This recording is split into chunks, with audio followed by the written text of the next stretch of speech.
Premier ministre Phạm Minh Chính appelle toute la société à s'unir pour réagir et surmonter les conséquences du typhon, des crues et des inondations survenues dans les localités du Nord. Le ministère de la Défense a mobilisé des hélicoptères pour secourir les sinistrés et transporter des aides humanitaires dans les zones inondées. Face aux catastrophes naturelles, l'esprit de la solidarité et de la compassion du peuple vietnamien se manifeste plus que jamais.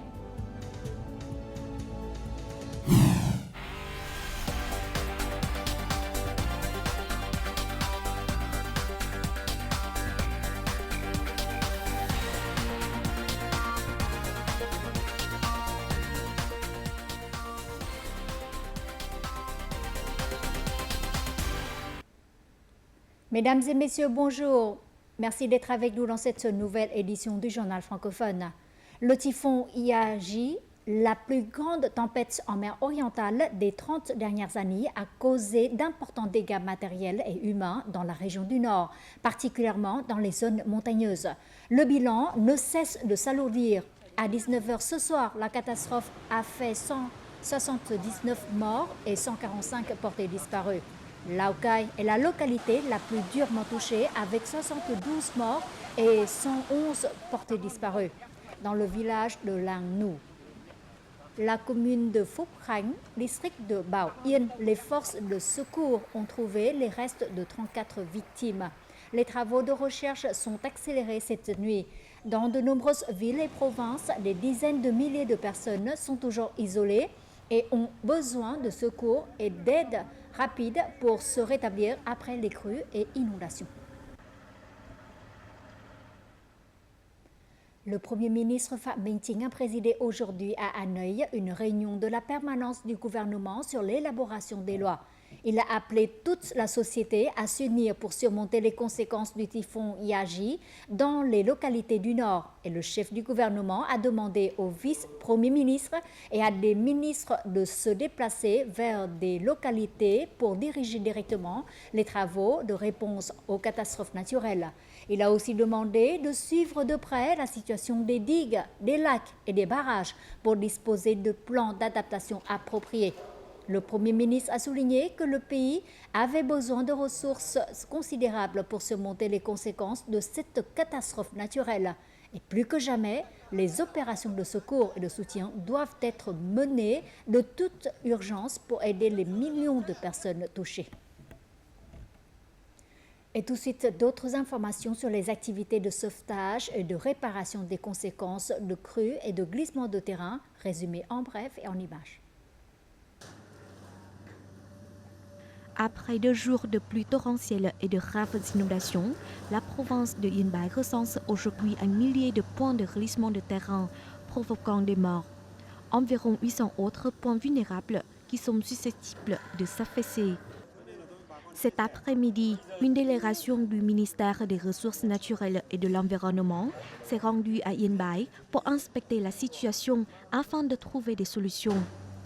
Les autorités de Yên Bái ont également mobilisé tous les moyens possibles pour réparer les conséquences des crues et des glissements de terrain, assurer la sécurité et stabiliser la vie des habitants. Dans la province de Cao Bằng, les opérations de secours sont actuellement extrêmement difficiles à cause des glissements de terrain continus. La circulation est extrêmement difficile. 2 victimes supplémentaires ont été retrouvées aujourd'hui sur les points de glissement de terrain. À ce jour, les crues et inondations à Cao Bằng ont tué 24 personnes et blessé 12 autres. 30 personnes sont toujours portées disparues.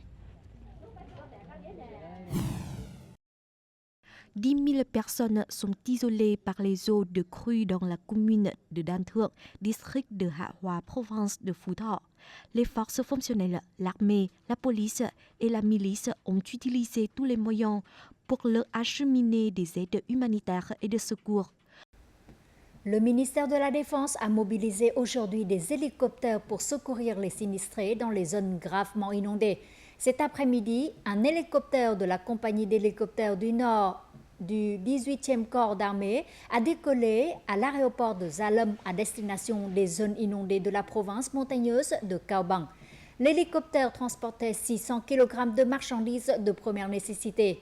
Actuellement, 3 hélicoptères appartenant au régiment 916 de l'armée de l'air, division 371, sont également prêts à partir pour participer au secours à Yên Bái et Cao Bằng dès que les conditions météorologiques le permettront. Le passage du typhon Yagi a causé de graves dégâts dans de nombreux secteurs de production. Dans le district de Vân Đồn, la plus grande zone aquacole de la province de Quảng Ninh, presque tous les ménages aquacoles ont subi de lourdes pertes. Leurs cages flottantes et leurs radeaux ont été presque entièrement détruits, avec des dommages estimés à plusieurs millions de dollars. Et le rétablissement prendra beaucoup de temps.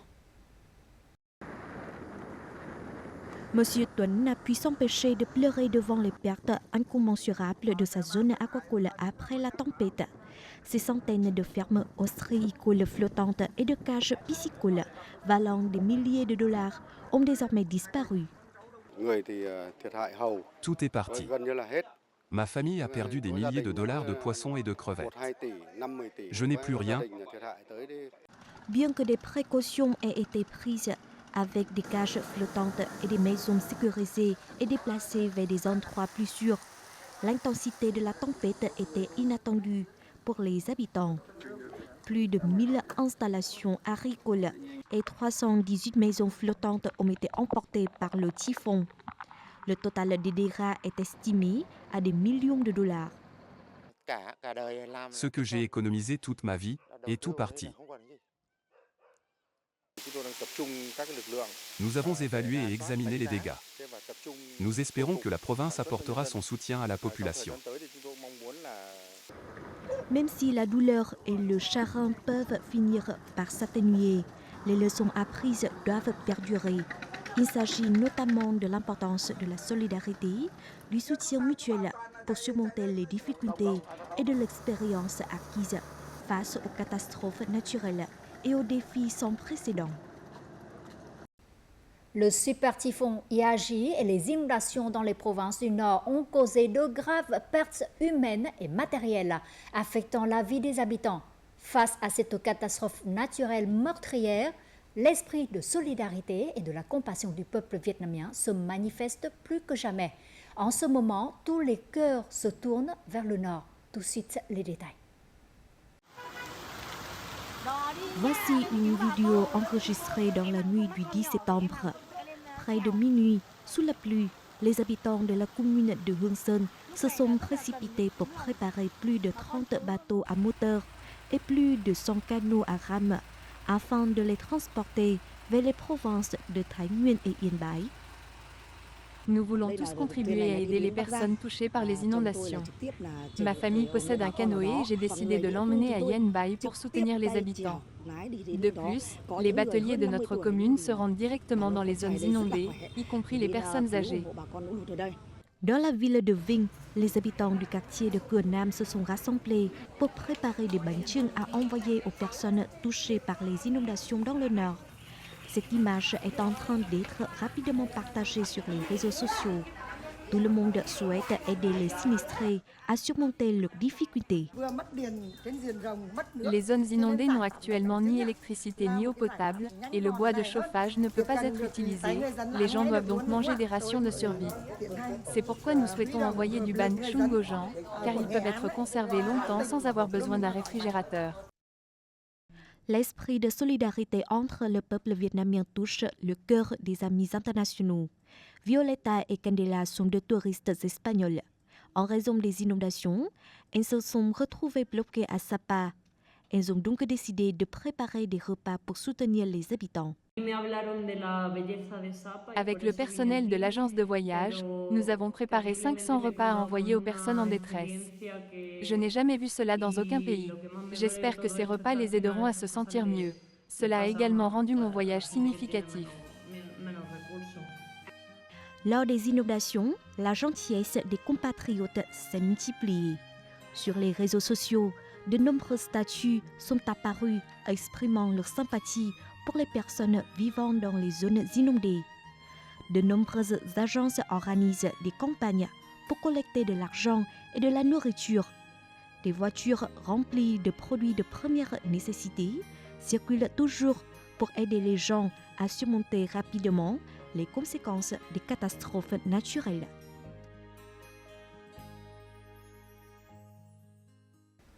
À l'appel du comité central du Front de la Patrie du Vietnam, l'Union des associations des Vietnamiens en Europe et l'Association des Vietnamiens en République tchèque ont lancé un mouvement de dons au chevet des compatriotes affectés par le typhon, les crues et glissements de terrain dans le pays natal. En une journée, les Vietnamiens en Tchèque ont apporté des dons d'une valeur d'environ 270 millions de dong.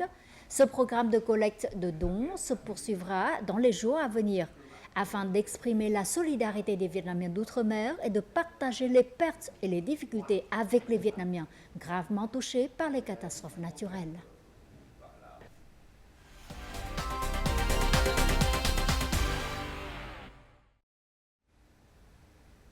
Passons tout de suite à d'autres actualités du jour.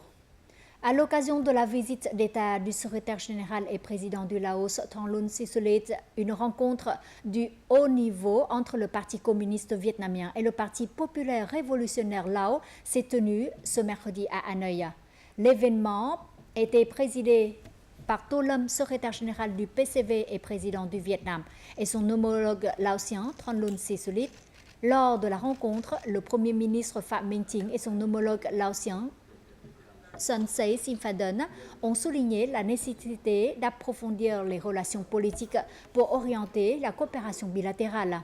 Les dirigeants ont également convenu d'intensifier leur coopération, coordination et le soutien mutuel dans les forums internationaux et régionaux, tout en appliquant efficacement les déclarations communes Vietnam-Laos et les accords entre les deux parties et les deux États. Le président de l'Assemblée nationale, Trần Thanh Mẫn, a terminé avec succès sa visite officielle en Russie. Avant de quitter Moscou, le plus haut législateur vietnamien a eu une entrevue avec le président de Russie, Vladimir Poutine. Ce dernier a adressé ses profondes condoléances au parti, à l'État et au peuple vietnamien pour les pertes humaines et matérielles provoquées par le super typhon Yagi. Le président Poutine a dit espérer que les activités de contact de haut niveau entre les deux organes législatifs auraient lieu plus fréquemment, créant une base solide et contribuant au développement du partenariat stratégique intégral Vietnam-Russie. Notre journal continue avec les taux de change et l'indice de la bourse du Vietnam.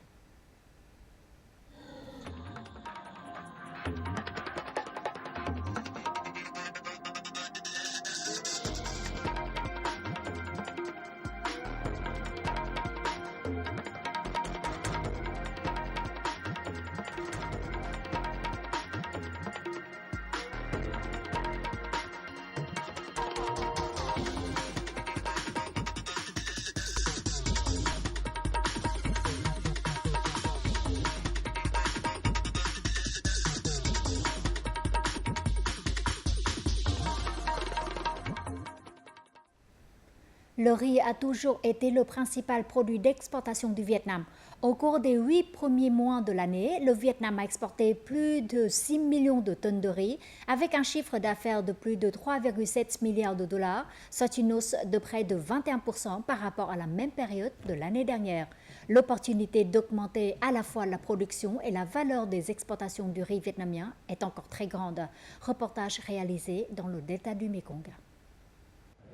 Pour livrer rapidement les commandes de fin d'année, cette usine doit transformer 200 tonnes de riz chaque jour. Le marché est de plus en plus dynamique en fin d'année. Récemment, le Vietnam a remporté 7 appels d'offres avec l'Indonésie pour 185 000 tonnes de riz. La quantité livrée a donc été assez bonne. Les Philippines achètent également du riz vietnamien. Les Philippines ont récemment réduit la taxe sur les importations de riz de 35% à 10%. Cela a créé un signal positif pour le riz vietnamien. Les réductions de l'offre et l'augmentation de la demande ont fait grimper les prix à l'exportation du riz vietnamien. Selon les entreprises rizicoles du delta du Mekong, par rapport au début de ce troisième trimestre, les prix du riz ont augmenté de 50 à 70 $ et se situent entre 630 et 650 $ la tonne. Quant à la récolte automne-hiver, elle n'a pas été bonne. Cela créera les conditions nécessaires pour maintenir les prix du riz à l'exportation à un niveau élevé. Actuellement, le prix d'une tonne de riz parfumé exporté vers l'Europe dépasse les 1000 $. Au cours des 8 derniers mois, alors que la production de riz à l'exportation a augmenté de moins de 5% par rapport à la même période de l'année dernière, le chiffre d'affaires a dépassé plus de 20%. Se concentrer sur l'exploitation des opportunités et conquérir de nombreux marchés avec des produits de haute qualité est une orientation durable pour l'industrie rizicole du Vietnam. Au cours des 8 derniers mois, de nombreux pays ont augmenté leurs achats de durian vietnamien. Les exportations de durian ont augmenté non seulement vers la Chine, mais également vers la Thaïlande, le Japon et le Cambodge de plusieurs fois, voire de plusieurs centaines de fois par rapport à la même période de l'année dernière. Par conséquent, pour répondre à des exigences d'exportation de plus en plus strictes, la production de durian biologique et respectueuse de l'environnement est considérée comme la solution la plus optimale. Alors que de nombreux jardins de durian ne produisent que 20 à 30 tonnes par hectare, depuis de nombreuses années, le rendement du durian dans le jardin de M. Ngọc atteint plus de 40 tonnes par hectare. Ce résultat est dû au fait qu'il n'a pas utilisé de pesticides pendant le processus de production. L'utilisation d'engrais chimiques nuit non seulement aux plantes, mais affecte également la santé des agriculteurs comme nous. Depuis que je n'utilise plus d'engrais chimiques, je sens que ma santé est meilleure et que le durian pousse mieux. La culture du durian biologique produit non seulement des rendements exceptionnels, mais contribue également à créer des produits sans résidus de pesticides. Ces durians répondent également aux exigences de traçabilité pour l'exportation officielle vers des marchés exigeants. Auparavant, les agriculteurs ne suivaient aucun processus de production. Ils utilisaient beaucoup de pesticides. Désormais, après avoir rejoint la coopérative, ils apprennent comment cultiver de manière biologique et quel type de pesticides et d'engrais sont autorisés à utiliser.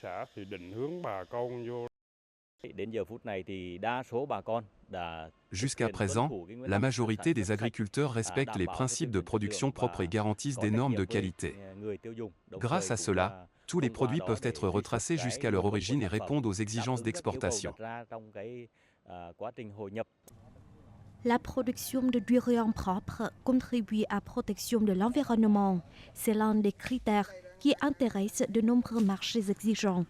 L'agriculture biologique améliore non seulement l'efficacité de la production pour les agriculteurs, mais contribue également à rehausser la position du durian vietnamien sur le marché mondial.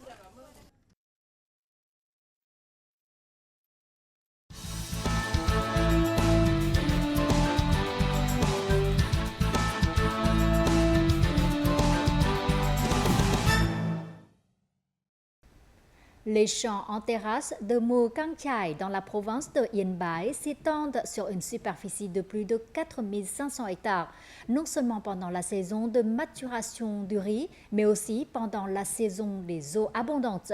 Ces champs en terrasse sont d'une beauté captivante. C'est l'époque où les populations ethniques acheminent de l'eau dans les champs pour préparer le labour, les semailles et la culture du riz. Les champs en terrasse pendant la saison des crues des eaux deviennent une destination touristique idéale et rendons-nous tout de suite à Mù Cang Chải pour explorer la nature et découvrir la culture unique de cette terre. Entre début mai et début juin, Mù Cang Chải accueille ses premières averses d'été. Les monts commencent alors à amener l'eau des hautes montagnes vers les champs pour préparer la nouvelle saison rizicole. L'eau se faufile entre les parcelles, créant un paysage impressionnant. Nous voici dans le village de Limong, commune de Cao Pha. Après 3 mois de repos, Thao A Cơ a commencé à labourer son champ.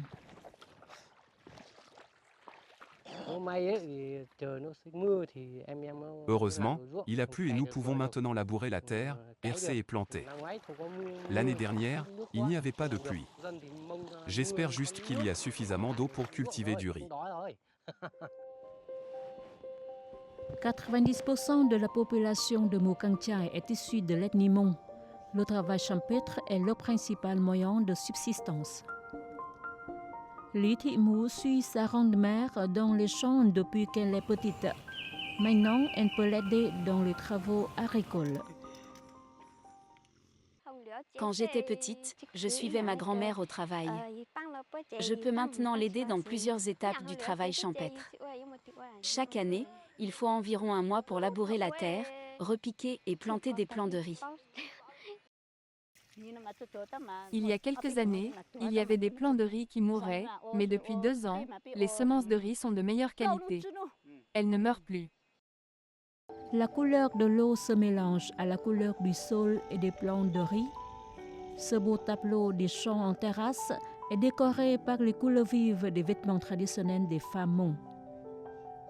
Zhang Azé souhaite conserver ces images uniques pour présenter aux visiteurs la beauté de sa terre natale. Pendant mon temps libre ou lorsqu'il y a peu de touristes, je me promène dans tous les coins de Mukang Chai pour prendre des photos et chercher de beaux endroits où je peux amener les touristes. Je poste mes photos sur le fanpage du homestay afin de promouvoir le tourisme de Mukang Chai. Zhang Azé est le premier de la commune de La Pantan à faire du tourisme communautaire. Il s'efforce d'apprendre de nouvelles façons d'attirer les touristes. Il parcourt les champs en terrasse pour immortaliser les plus beaux moments de sa terre natale. Avant, personne ne faisait du tourisme communautaire ni ne savait pas comment accueillir et héberger les visiteurs. Avec notre homestay, nous espérons faire découvrir aux visiteurs les paysages de Mukang Chai. C'est la première fois que ce touriste italien voyage à Mukang Chai pendant la saison des eaux. Sous le guide des habitants locaux, il visite des champs en terrasse et expérimente le travail de labourer la terre comme un véritable agriculteur. C'est très intéressant de découvrir et d'expérimenter le travail des agriculteurs sur les champs en terrasse. Je trouve que c'est un travail très dur. Les minoritaires ont beaucoup travaillé pour avoir ces si beaux champs sur les pentes des montagnes. Découvrir le travail agricole des habitants, conduire une moto sur les flancs des collines, déguster les fruits frais cueillis sur place. La plus grande surprise pour les touristes est que de nombreuses personnes à Mukang Chai peuvent parler anglais, ce qui facilite la communication.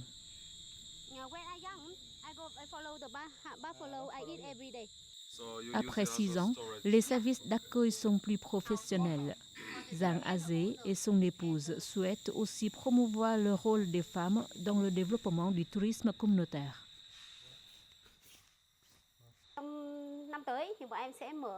L'année prochaine, nous ouvrirons un cours d'anglais pour les femmes qui veulent devenir guides touristiques. Elles pourront alors gagner des revenus en plus du travail champêtre, ce qui rendra les femmes Hmong plus confiantes.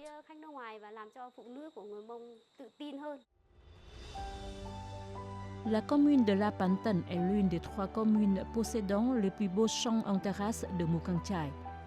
C'est un grand avantage pour développer le tourisme communautaire et respectueux de l'environnement.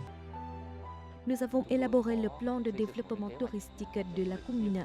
Après 3 ans, le modèle de homestay s'est rapidement multiplié. La commune compte maintenant plus de 30 ménages offrant le service d'hébergement. Il y a de très beaux bungalows qui donnent sur les champs en terrasse. Durant cette saison des eaux, le nombre de visiteurs venant à Mukang Chai a augmenté de 10 à 15% par rapport à l'année dernière et les touristes étrangers ont augmenté d'environ 20%. Les champs en terrasse des monts témoignent de leur créativité dans la culture du riz fluvial pour s'adapter aux conditions climatiques, géographiques et d'irrigation difficiles à la haute montagne du Nord. En fin du journal, découvrons tout de suite les prévisions météo.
Les informations sur la météo a clôturé notre journal. Merci pour votre fidélité.